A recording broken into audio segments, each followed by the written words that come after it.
Alam nyo, sasabihin ko ang totoo, I want to move on, but I can't. You know why? Sa kalagayan ko na ito, baka sa inyo ito, wala na kayo dito sa mundo. Kasi sobrang sakit sa akin, no? As a legal wife.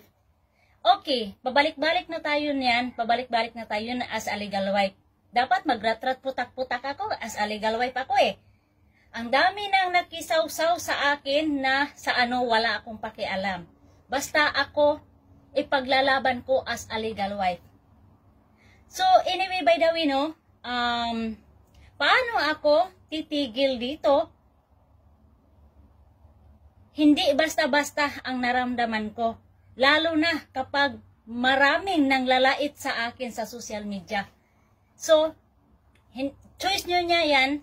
Kung hindi ko kayo mapigilan na lalaitin nyo ako. So anyway, by the way, hindi ko na yan problemahin ha. Kasi masakit lang sa ulo sa akin kapag may nang lalait sa akin. Basta, ituloy ko ang pagpatulpo kasali ang mga nang lalait sa akin. So ngayon, ako pa rin ang masama, no? Napapahiya na ako sa social media.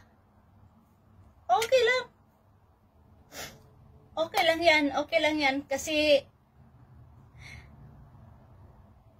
inano nyo ako sa panglalait nyo sa akin, nagawa nyo pang ano sa akin, no? Basta panglalait. Hindi ko alam kung saan ako humantong ng ganitong pangyayari, kasi hindi basta-basta ang naramdaman ko ngayon. Sobrang sakit sa akin. Sobrang sakit. Kung ako sa inyo, siguro hindi nyo kayanin. Kasi pinagpatuloy pa rin nila ang pagdambing-lambingan sa social media. As a legal wife, para na rin akong inaapakan na nila. Hindi na para, inaapakan na talaga nila ako, no? Alam nyo ba yung mentality ko? Sobrang-sobra na, pero kinaya ko pa rin, kayanin ko para soon ay paglalaban ko as a legal wife, no?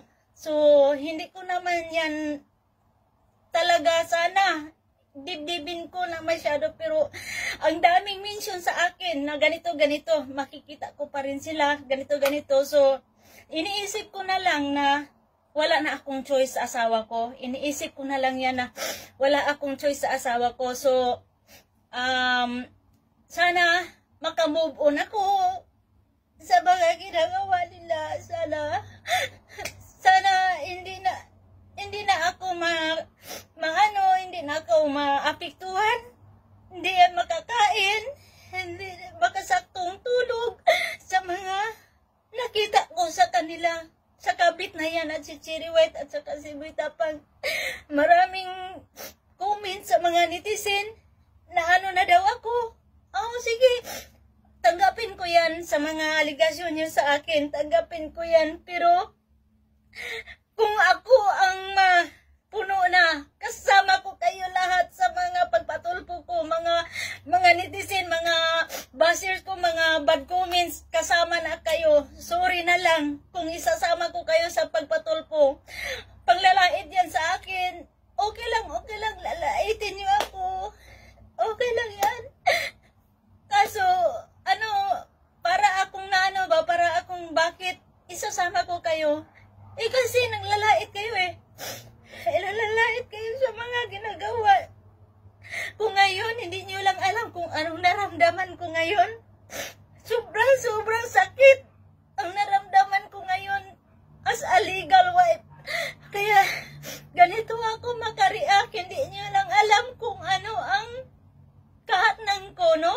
Kung sa inyo ang kalagayan ko, hindi ko alam kung saan na kayo pupulutin. Ako nag-adjust lang ako sa aking sarili kung paano ko dadalhin problema na ito. Buti na lang unti-unti na akong kumakain.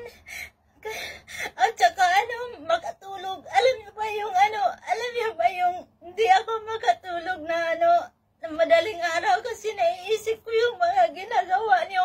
Asawa ko Buita Pang, naiisip ko kabit, Cherry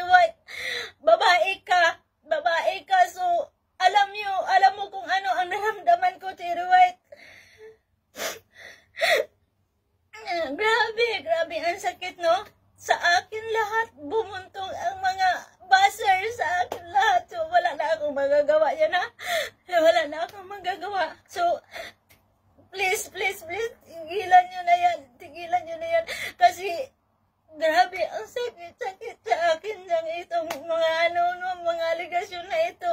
As a legal wife, hindi naman ako magkaganito kung hindi totoo yung mga sinasabi ko. As a legal wife, magkaganito talaga. Dapat ipaglalaban ko talaga ang as a legal wife. So, ito lang masasabi ko. Tigil niya kayo mag-ano sa akin. Tigil na kayo mag-ano sa akin, magbas. Kung ayaw niyo matulpo, ha? Kung ayaw niyong madamay, tigilan niyo na. Please, please, please.